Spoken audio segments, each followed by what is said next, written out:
So one specific event, if you really work on it very precisely with all the details, all the aspects, and really take your time to unpack it and make sure that you really work on every single detail of that specific event. If you do that correctly, which means you work every detail to a tested zero, then the generalization effect means that very similar specific events, quite often the charge is either a lot lower or even zero too. That's the generalization effect. That effect tends to be quite a bit larger with optimal EFT as compared to EFT tapping. So I always like to say EFT tapping is a bit more handiwork. You need to sort out all the specific events. You make sure that you do enough similar events to work on one stress pattern.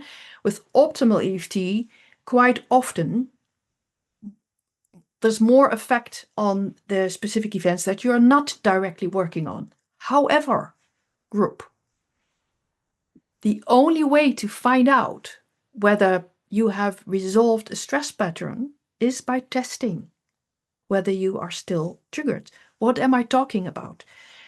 A stress pattern means that there are similarities in the triggers that trigger you into the stress reaction.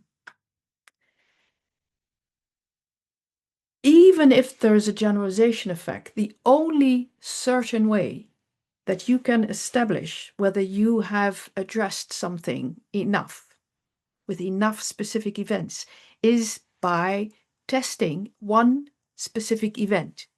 How do you do that? Either you're working on one specific event, which you can test by going through it step by step, and really, we say in Dutch, do your stinking best to see whether any little aspect, any little detail, any little trigger in that event still triggers you. If yes, you're not done. You have to keep going. All right.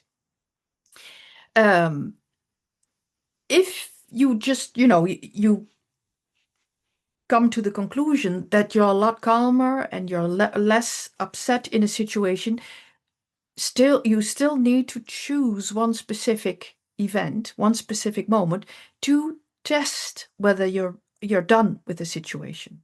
Please feel for me. Does this make sense for you? Do we need more?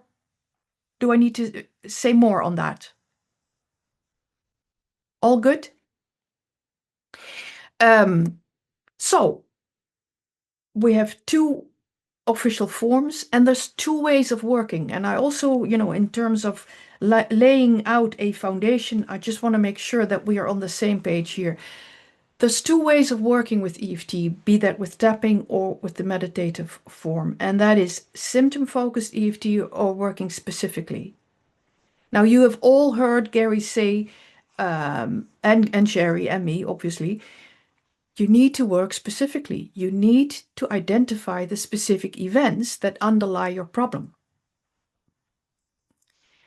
I've noticed in all the years I've been doing it now for 23 years, that people tend to do too much symptom-focused EFT. What do I mean by that? You can't do too much in the sense that every single round of symptom-focused EFT, which simply means you feel something and you use either form of EFT to calm yourself down, that is brilliant. Please keep doing that. Do it as much as possible. However, two practical tips. If you do symptom-focused EFT, simply work on whatever you feel, be that an emotion or a bodily symptom like heart palpitations or dry mouth or whatever it is that you're feeling. There's two things that you need to take into account. First of all, symptom-focused EFT never solves the underlying stress pattern. It's similar to taking a painkiller when you have a headache. So when I'm presuming that if you take a painkiller now because you have a headache, you do not expect to never ever have headaches again in the rest of your life, correct? Well, the same applies for EFT. If you use EFT tapping or EFT meditation for symptom-focused EFT, you're simply, nervous, you're upset, you're angry, you're sad, whatever it is. You can calm yourself down, but you can't resolve the stress pattern. So it will return. And oftentimes when people get a little frustrated, I've been doing EFT for so much and so long. If we really unpack what they're doing, they do symptom-focused EFT. Every time they feel, upset, or every time they are angry, or every time they are sad, they start tapping, which is fine, but that only calms you down.